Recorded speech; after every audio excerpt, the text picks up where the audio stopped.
The work of trees, and their images in Roman art. Today, I would like to talk about the work of trees. But do trees work? Do they have agency? Do they communicate? If they do communicate, to whom and about what? In order to communicate to humans, there has to be a human to see or hear the message. And I can attest personally that this is not always the case. I grew up in California, near the oldest, most spectacular trees on Earth. The grizzly giant, the 25th largest tree in the world, at 64 meters with a diameter of 9 meters, is thought to be about 2,500 years old, meaning that it has been alive since before the founding of the Roman Empire. All that I remember of the chandelier tree is driving through it as a child. There was no communication. For the last 3 decades, I have lived in New England and watched hordes of so-called leaf peepers come every year to see the fall colors. Again, no message from the trees received. In fact, were it not for Italy's National Tree Day and the kind invitation from Ria and Marika to participate in this workshop, I would not have begun looking closely to the trees in ancient Roman representations, even though these have been the subject of my research for many years. The true tree experts here are Andrew Fox and Annalisa Marzano. What always mattered to me was their physical and historical context. As a painting on a wall, in a house, or a temple precinct, as here, or in a town, and usually Pompeii. Today, I would like to explore a different context, namely the larger natural environment in which Roman trees would have been seen, whether along roads, around villas and tombs, in sanctuaries. Authors living in the Republic and early empire write a lot about trees and stress that they had important jobs to do. One theme that comes up again and again is the visibility of trees, how they look and how they must be seen. And images of them invite distinct modes of viewing, that is, culturally embedded ways of seeing. I begin with a contrast of 2 modes. These 3 frescoes, which once embellished walls of the early empire in Rome and Pompeii, depict a popular scheme in domestic and funerary contexts. The focus is on a countryside shrine. A massive tree splits at the trunk to rise in separate branches on either side of a sacred arch or portal, which enshrines either a statue or the tree itself. It seems a harmonious union between a dynamic, living organism and a static, man-made monument. The tree no doubt preceded the monument and probably inspired its construction, but has since continued to overtake it by growing inside and around it. The images capture the unruliness of trees, which seem to hint at powerful forces beyond human control. This dynamic is even more dramatic in decorative marble reliefs depicting aged country sanctuaries, where muscular tree branches threateningly loom over walls and even enter windows. The coexistence appears precarious. We will return to these striking scenes.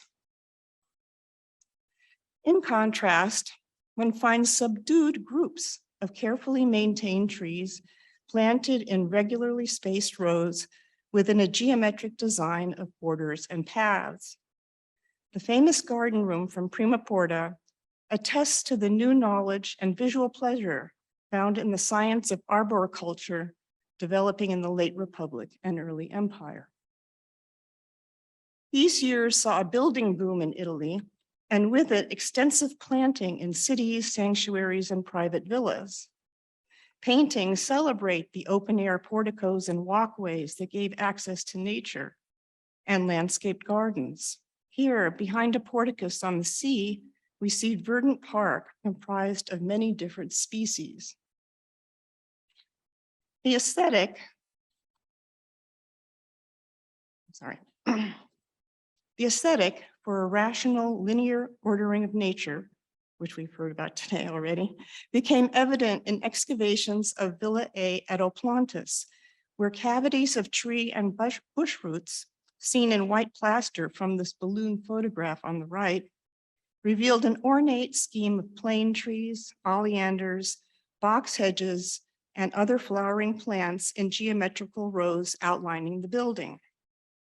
This green architecture effectively merged permanent and impermanent elements and extended the man-made into the natural landscape.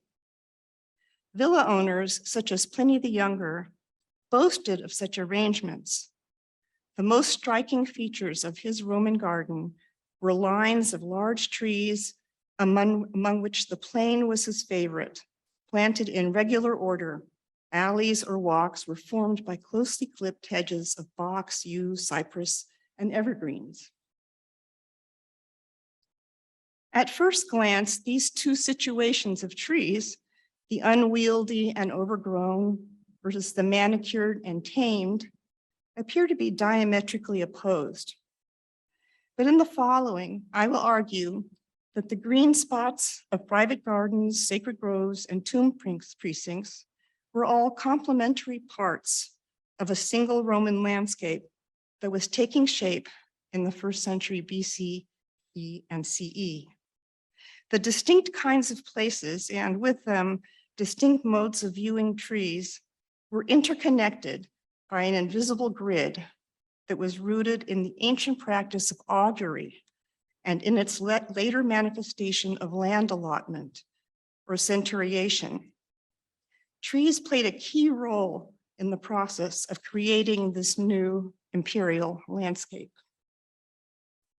So the first section, trees as boundaries rooted in lands and laws, and umbrella pines for our audience here. Let us step back and consider the ancient ritual of viewing landscape through augury. High priests or augurs observed natural phenomena, particularly the flight of birds, not just for predicting futures, but also for the physical planning of sanctuaries and cities, and for distinguishing sacred and profane spaces in urban and rural environments. From a high spot, they scanned the terrain below them and drew lines through it, taking sight of certain landmarks and speaking out their names. These landmarks are referred to as signa, and this is a modern view of Tuscany, simulating what an augur would have seen. The 1st century BCE antiquarian Varro describes the process in his work on the origins of Latin words. He is explaining the term templum as the observation area to be surveyed by the augur from his high spot. With verbal formulas, the augur surrounds, closes off, and delimits the space for divination. The aim was to separate the observation area proper from what was called tesca, or the wildlands around it. Notably, trees played a central role. Varro writes, quote, "In making this templum, trees are constituted as boundaries, and between them are those zones which the eyes observe, gaze, contemplate." He offers different terms for this particular act of seeing, selecting, and identifying. One originated in templum, contemplare, was originally a religious term meaning to do what one does in a templum, to gaze.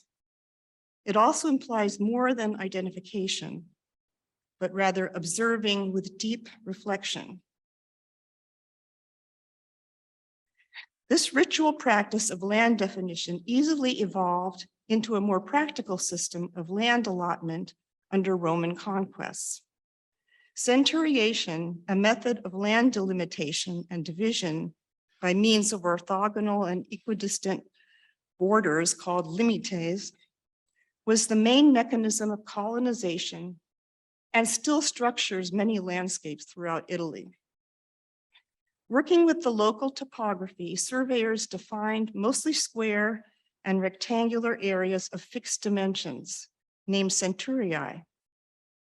With land allotments to veterans and the granting of citizenship to Italians in 90-89 BCE, centuriation resulted in a massive restructuring of the environment. Surveyors became increasingly powerful in late Republican Italy, where boundary disputes between private citizens required that each party prove by signs in the landscape the limits of their property. Reading these landmarks could be difficult, so a surveyor was often brought in. The status of surveyors only increased when Augustus began a census in all parts of the empire. This involved a system of land registration requiring, quote, the name of the property, in what state or locality it's situated, the names of adjoining properties, how many acres and vines and olives, and the number of trees, end quote. In short, private property had to be inserted into the measured official organization of space, and the surveyor's records were used to regulate appropriated lands and to exact taxation. It is no surprise then that from the late 1st century BCE, the terminology of surveying, like that of arboriculture, appears in Roman literature, including poetry, with increasing frequency. Now there survives an extremely valuable resource documenting the work of the surveyors. It is a collection of texts written in Latin from the 1st century CE that were recorded in illuminated manuscripts a few centuries later, the earliest recension dating to the 6th century. The maps and plans of the Corpus Agrimensorum were added as instructional images to clarify the text and use the visual language of architects and painters. Now, because they were assembled and illustrated at such a late date, they have not been consulted as evidence for activities of the earlier empire. So I need to justify my use of them here.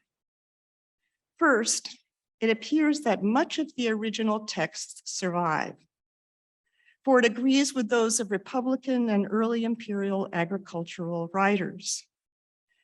And several texts and diagrams include aspects of places that were only visible at the earlier dates.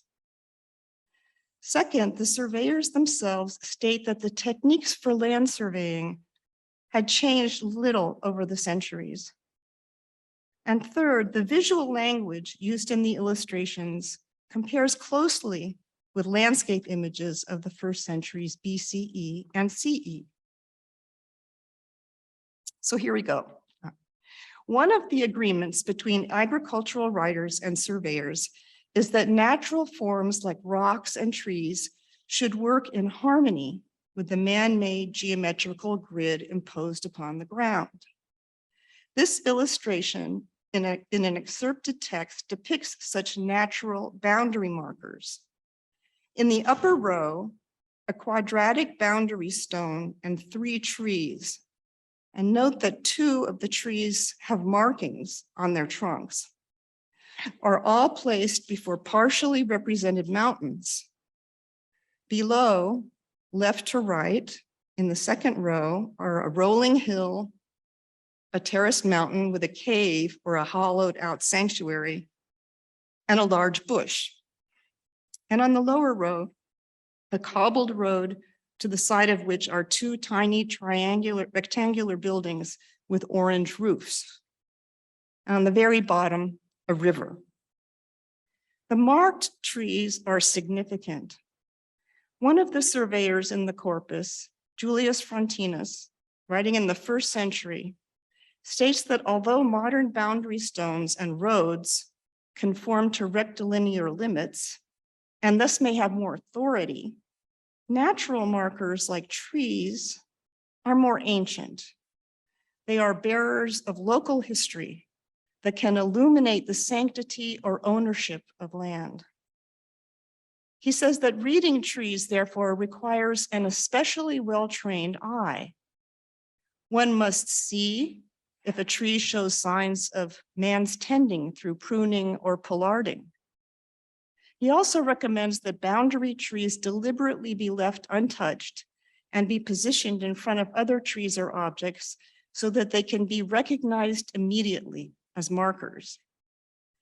But his was not the most popular view, for other surveyors suggest marking the trunk of a tree with a slash or a letter to signal where it belongs. Oops, I think I went backward, sorry. Boundary trees fall into two main categories, those that existed before and those that are newly planted. A 4th century writer, Arcadius Augustus, possibly the emperor or his chief surveyor, names the trees he planted. On limites, instead of boundary stones, I have sometimes planted date trees, almond trees, quince trees, and especially olive trees. And also wild fig trees on a boundary. And he separates that out because it's a problem, obviously. Anyone who reads my useful work will note that these markers or stones should have 250 feet between them.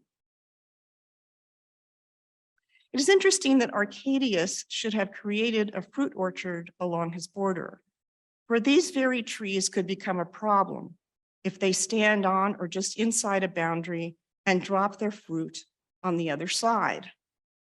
Apparently, it didn't matter where the tree roots went, just what fell from the tree. Fontinus relates such a controversy on adjacent properties, here depicted as a rectangular field in 3 parts. 2 triangles at the left represent private properties labeled as belonging to F. Terentianus and F. Scianus. The first with a domed tomb-like structure and the latter with a small temple. In the right rectangular space, balls from a large overhanging tree is shedding fruit. I don't know if you can see, probably hard to see, but they're little balls falling down.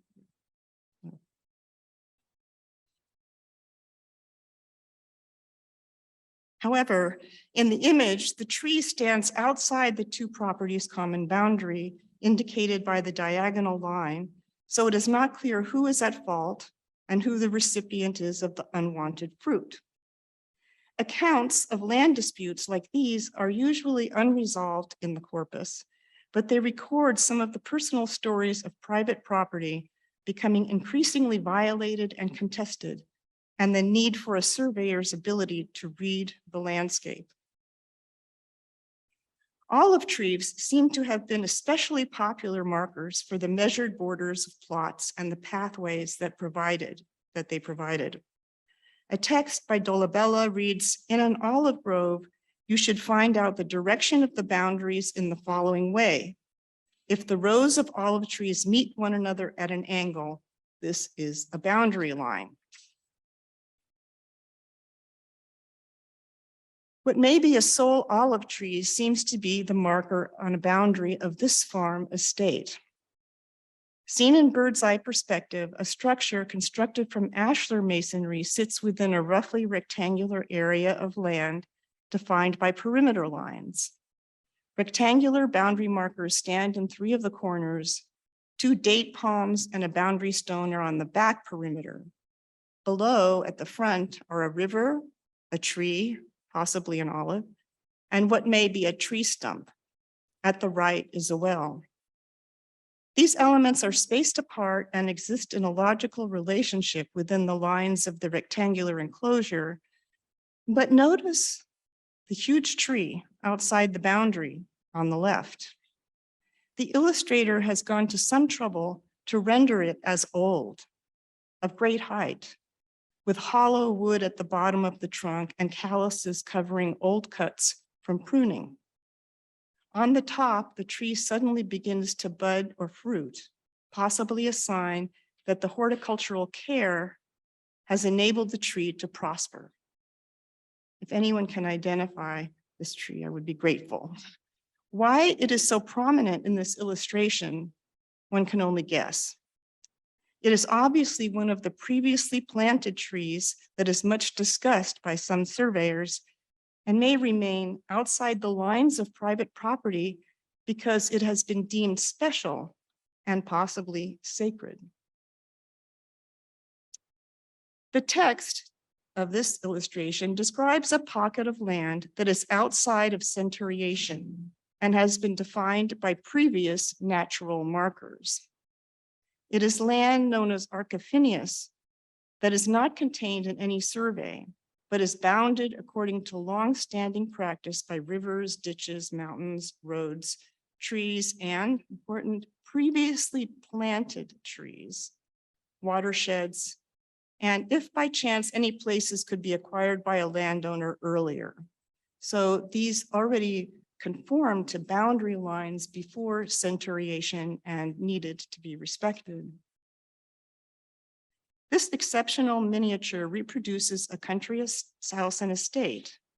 The Archifinius land surrounding this enclosure is bounded by elements named in the text, a mountain range in the back, a river and a border of trees, and in the foreground, a road lined by trees and possibly a ditch.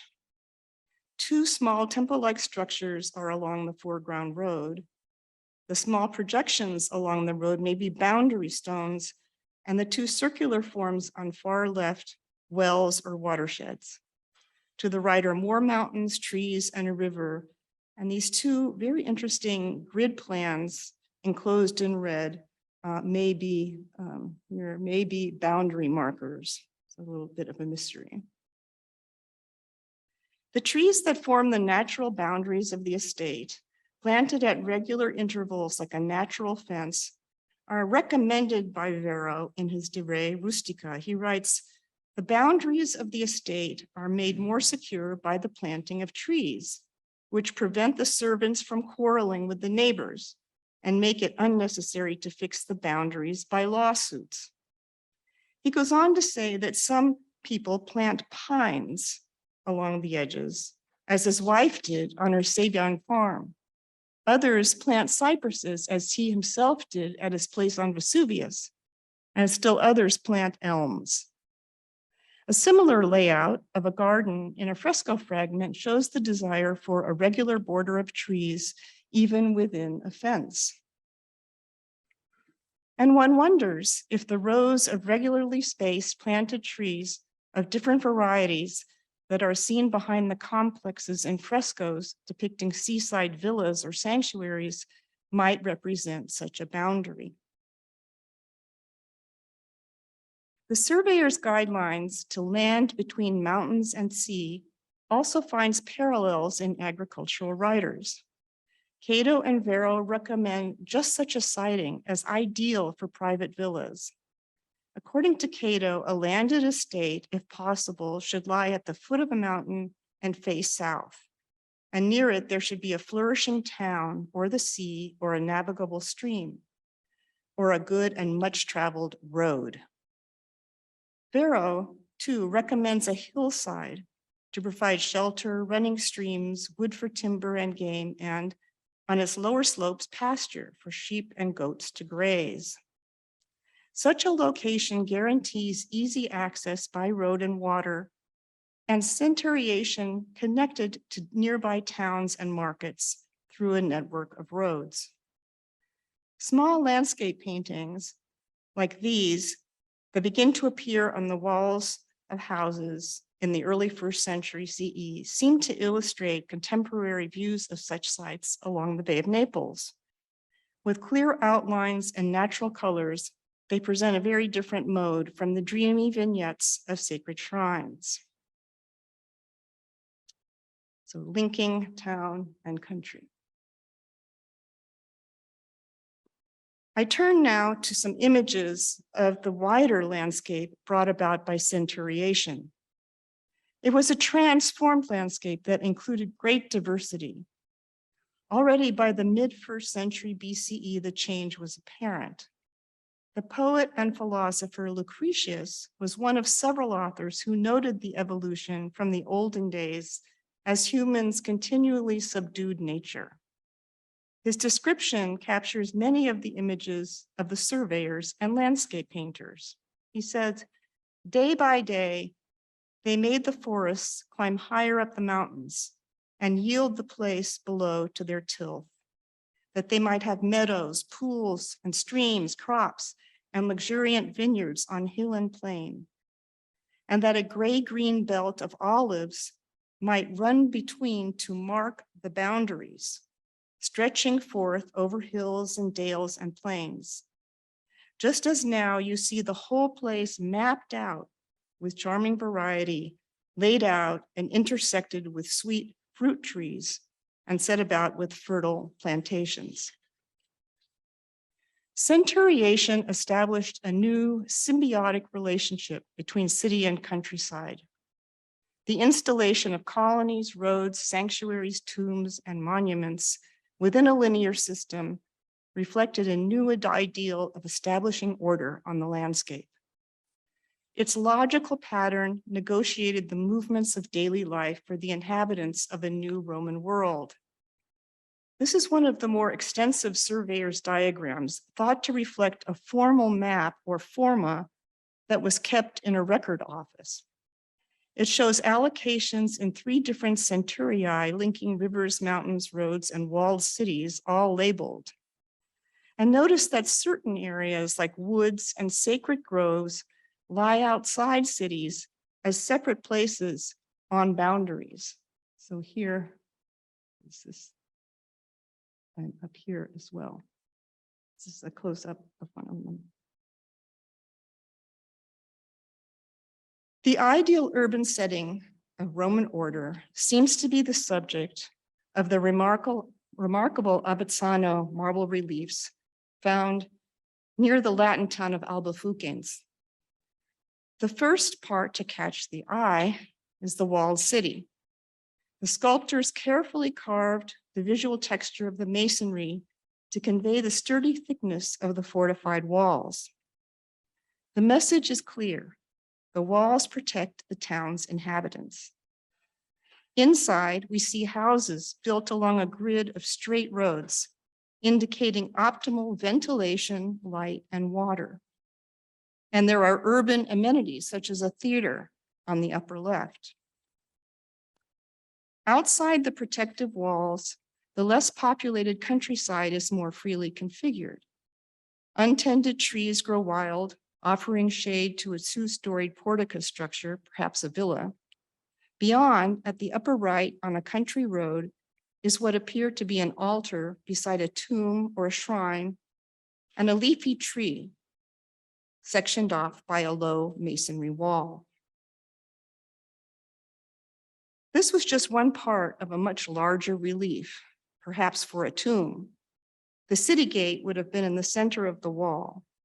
And although city and countryside are separated, the grid extends within and without the city walls, and they are linked by the road that leads through the gate and by a river that flows under a bridge at the top right of the city wall. You can see the Ponte is the river and the road is here.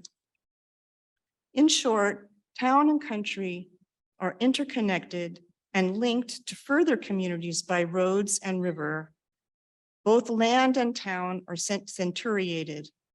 While architecture shows endurance in the city walls and state-of-the-art engineering in road and bridge building, technology is employed in irrigation that waters the vineyards that are off to the right. It is a prosperous region in which humans and nature interact in manifold ways. The composition of the whole resembles the more extensive surveyor's diagrams. Might we imagine the ambitious representation of the landscape in the Avezzano relief as a pictorial version of such a diagram, an artistic rendering meant to celebrate the local signs of prosperity? There is archaeological evidence that residents of Campania took pleasure in such effects of centuriation. The slopes of Vesuvius and surrounding territory were gridded more than once in the 1st century BCE, and this is seen in the Barrington Atlas on the upper left. To this regularization, farmers attributed the renowned fertility of their fields and the fame of their grapes. The Villa Regina at Boscariale, a rare living example of a rustic villa, was discovered in the 1970s. Plaster casts revealed that the small building was surrounded by vines and fruit trees, and these have been replanted in the very spots where they grew in antiquity, some along a road. You can see this is a reconstruction of the trees that are planted along the road and a reconstruction of the slopes of Vesuvius. In the 1st century BCE, these small landholdings, family-run or overseen by slaves, nestled within regularly planted fields aligned with towns, villas, within one systematic interlocking pattern. Small estates like this, one exploited the fertile volcanic soil for wine and oil production, and several boasted richly decorated residential quarters. Images of plots subdivided by right angles, vineyards perfectly aligned in parallel rows, trees planted before columns as green architecture, all attest to an aesthetic for a rational ordering of nature. And that aesthetic must have been related to the processes of colonization and centuriation. I would like to end by returning to those spots that were singled out and preserved apart from the rest of the landscape, namely shrines and tombs. Always foremost in the verbal and visual representations of sacred groves is the moment of recognition, when the sanctity of the place makes itself known. Timeless inhabitants of the landscape, shepherds, and personifications act as mediators, cueing the viewer to respond to the place. The materiality of the precinct is articulate. Inscribed epigrams on natural and man-made features affirm the age of the place, and the tree, the living marker spanning human generations, persists as a focus of worship. In this fresco, a tall column rises before a majestic leafy tree on a small rocky island ringed by blue water. The column supports a large metal vessel, shields hang from its shaft, and a tablet called a pinax is propped against its base. To the left stands an imposing cylindrical monument, and marking the boundary on the right are an altar and an ithyphallic herm. 2 women and a child cross a small bridge, gesturing toward a seated goddess. And beyond lie a walled enclosure and a temple topped by a golden cornucopia. Further on, mountains and trees fade into the mist. The viewer is at a remove and oversees a range of observers in the landscape. The shepherd lounges near grazing goats. Pilgrims approach the magnetic spot. And inside the precinct, steps, open doors, and windows invite visitors further in. Humans in transit hint at more shrines. Gifts left by past worshipers pile up over time. Long before the granting of Roman citizenship to Italians in Italy, there were outcries about the threats to such hallowed places, as some became private property and thus status symbols, for whoever owned the spot, in effect, owned the sacred past. New landowners began incorporating trees and shrines into their domains and showed them off with pride. And surveyors had to deal with these disputes. Urbicus, for example, complained how private citizens have appropriated sacred groves whose land undoubtedly belongs to the Roman people. In this way, the handbooks of the surveyors make it clear that we need to understand the web of property rights in order to estimate the sanctity of a boundary stone, a crossword cult, or a tree. One example that was to be preserved is the Lucas of Diana, Grove of Diana, exact location unknown, which is depicted as a hilly wooded area labeled Mons or mountain. These were not just areas that were left as they were. Preservation was an intentional act. To maintain a sacred grove of indigenous trees is not just to accept the place as sacred, it is a conscious strategy which asserts the contrast between wildness and carefully tended agricultural productive fields which surround it in all directions. The grove thus became a focus in moralizing debates about history and religion. Poets describe how the characteristics of a sacred spot is above all their antiquity, vetusti. These were immediately apparent to the approaching visitor. Cato told farmers when thinning a grove that they must offer sacrifice and prayers to the indwelling power. Advice that is treated by authors in the late 1st century BC and 1st century CE. Ovid refers to an ancient grove of Juno above Filiski, decorated with a simple altar and old-fashioned offerings of pious pilgrims, and he stresses how immediately apparent it was to the approaching visitor. Virgil's Georgics insist that it is a pleasure to look upon forests and trees, not to plant or fell them. This process of apperception, of encountering, seeing, and finally sensing a numinous presence is a topos in Roman literature, if often with an ironic tone mocking the naive beliefs of simple folk. All, however, are revealing because they stress the visibility of groves, the site of which was above all valued for offering an image of antiquity, an image for contemplation. The function of trees can perhaps best be seen in their own words. In the handbooks, there are explicit references to marked trees as a means of communication, that is, to define boundaries. The surveyor Urbicus writes, some described as flagatae, trees that they mark in order to denote a boundary, while others call such trees stigmatae. In other regions, they call them denoted, insignes, or marked, notae. The last, notare, is the most common term and appears frequently in bucolic poetry. A person wandering through the landscape in late Republican and early imperial Italy would be helped in recognizing sacred trees by signs, sometimes by messages inscribed on tree trunks themselves, on pinaques or other markers. A small vignette from a corridor in the Villa Farnesina in Rome shows a goat herd resting with his flock. A balustrade surrounds a sacred tree and a pillar supporting the statue of a god.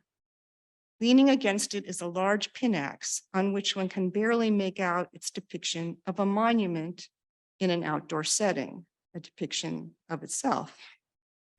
Surviving epigrams also claim to be carved on trees. They implore travelers and their servants to leave the place intact. A bay tree asks that it be spared and sends the visitor to another thicket to cut his greenery there. An oak, parent of the human race, pleads to be spared the axe. And a proud poplar announcing, "A sacred tree am I," asks wayfarers not to demolish it. In subtler warning, trees persuade travelers to move on to a resting place further on where shade is more abundant and the beauty greater. How one should behave in such a place is captured by Apuleius, who wrote, "The general way with a punctilious traveler, when a grove or some holy place appears by the road, is to make a vow, offer an apple, or sit for a little while. No more reasonably has an altar bound with flowers, or a cave shaded with branches, or an oak laden with horns, or a beech crowned with fleeces, or even a mound marked off as a holy place by a fence, or a tree trunk rudely carved with the axe, or a patch of turf moistened by libations, or a stone anointed with oil, enjoined an observant rest on the traveler. A lot to take in. A common motif in bucolic poems is the appearance of texts written onto trees. This is not an ancient inscribed tree on the right, but it's a sign that the practice continues. As today, with hearts carved into trees, most common were love inscriptions. But one particularly telling passage is by Calpurnius Siculus, Eclogue 1:20-35. Corydon and Ornytus are moving through an idyllic landscape when they encounter an inscription on a beech tree in which Faunus praises Nero. Now, we have both come beneath the shade we sought. But what legend is this inscribed upon the hallowed beech, which someone of late has scored with a hasty knife? Do you notice how the letters still preserve the fresh greenness of their cutting and do not as yet gape with sapless slit? Ornytus, look closer. You can more quickly scan the lines inscribed on the bark high up. These be no verses in wayside style by a shepherd or by a traveler. 'Tis a very God who sings. It's a very God who's inscribed this tree, not some lowly shepherd or traveler. What's interesting about this passage is that the Latin term is the same as that used by surveyors, notare or traced. The inscription has been traced on the tree. And in cedar, it has been forcefully cut into the bark, into the living wood. The freshness of the carving suggests the notion of a text growing with the wood and thereby creating a living inscription. However, we know that trees expand in height on the top, and so that the text would not have grown upward, but would have disappeared if the bark healed itself or become larger by not rising upward, but outward with the diameter of the tree. Let us return to the trees bursting through shrines. It has recently been argued by a classicist and a tree specialist working together, Daniel Buckler and Paul Hay, in an essay entitled Dendroepigraphy, Botanical Realities in a Bucolic Motif, that Roman elites in the Republic and early empire shared a widespread interest in arboriculture, reading agricultural treatises on tree and bark damage. Virgil, in particular, understood the ability of various tree barks to sustain damage. The marks and knobs on the trees in these images seem to present some understanding of the effects of cutting into bark, which stimulated living cells around the wound to enlarge or divide and create new thin-walled cells called callus. Wound wood closes wounds, and normal wood later builds upon it. It is this callus and later wound wood which outlines and then encloses graffiti carved into trees. Wounded trees can remain an important member of a rural or urban forest. These unruly trees can be categorized as elder flora. This is a book that was published this year and I find really interesting. Not as perennials or annuals, but as what this author calls perdurables, aged woody life forms with obvious external scars that are traces of both violence and horticultural care. With injuries from pruning, pollarding, grafting, and coppicing covered by new cambium, they represent as historical records alongside growth rings and signal the ability to resprout and regenerate, and they hint at immortality. And this brings us to the ruin. the crumbling walls of shrines and tombs, and what that might mean. As we have seen, tombs were placed at the margins of towns and private properties. In these peripheral zones, the sanctity and visibility helped to protect the borders between properties. But the borders around tombs were not always easy to detect. Dolabella advised surveyors to distinguish carefully between the boundaries of land attached to tombs and tombs that themselves marked the borders between properties, which could be identified by plantings of box trees. In other words, tombs and their trees were also boundary markers. The worlds of the living and the dead were defined by opposition. The dead were on the periphery, were on the border. On the right, a powerful tree grows over a wall and enters a window. In the center, an open-air cylindrical structure of great age in Augustan Rome encircles a Vitellus column with a vase on top. It has crumbled, and the scars and knotted trunks are as expressive as the offerings left by worshipers. Again, we find inscriptions on tombs that directly address the passerby on roads out of cities, pleading that the precinct be maintained. Family members are reminded to be vigilant and not let things decay. The poet Martial, observing a tomb on a public road that had been cleaved by a wild fig tree, which we heard about this morning, regretted that nature's disintegration spared no human monument, even if erected at vast cost and constantly tended.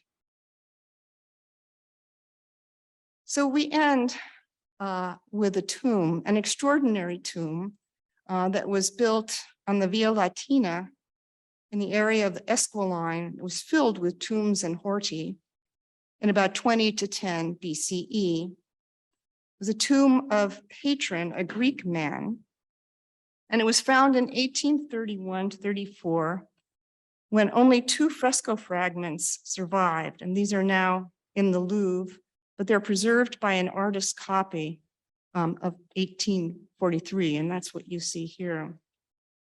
Below is a majestic row of trees that provides the image of a boundary grove of evergreens around this last resting place of the deceased. A Greek epigram accompanied the garden paintings. It's now lost, but was recorded, and it was decorated all the way around. And it read, "Let not brambles or prickly trifoliums surround my tomb, nor the bat fly around it wailing, but let gracious trees grow on all sides around me in my burial niche, and all around rejoice at branches laden with fruit. Let the sweet nightingale with its mournful song fly about, and cicada that spreads delicate sounds from its soft lips, and the wise swallow in twittering, and the shrill locust that manages a sweet song from its breast. I, Patron, have lived to the full everything that is dear to mortals, even to also having a pleasant spot in Hades. And I have left every other thing behind. All that I had in my youth has gone, except the fruit that I already picked up during my life." The poem is made up of a series of opposites, all aimed at defining by means of contrast the character of the decoration: gracious trees versus brambles and thorns, birds and insects versus bats. In the procession above, it's the funeral cortege. Trees march along with the family in a prestigious funeral garden. Death and its rites are offered to the eye of the modern observer, focusing on a system of social relations between the dead man and living ones. It, like the funerary gardens on major highways leading out of Rome, on the boundaries, is aimed for the attention of those who are still alive. It seems appropriate to end this talk on the boundary, marching out of Rome into the night and all that implies. But just in conclusion, Did Roman trees communicate? Did they work? Or do these questions simply humanize living things? As I hope we have seen, trees communicated, but as a medium. And they worked under strict Roman guidance.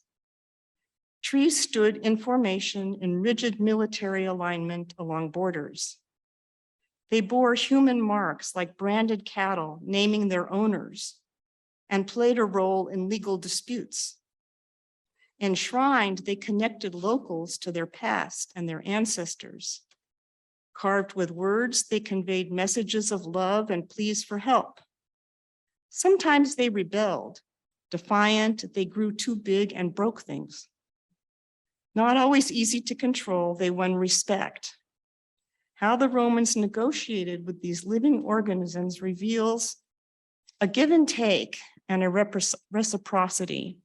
Their changing role in the landscape was a constant reminder of past and present. There has been much talk lately of tree talk, of the magical underground fungal networks through which trees communicate with each other. Of this network, there seems to be no inkling among ancient Romans.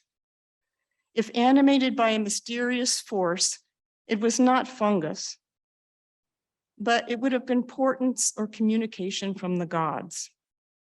Today, scientists may be closer to understanding how trees worked and communicated among each other. But as humans, we will never think, communicate, or work like trees. There persists a language gap, and things remain lost in translation. Thank you.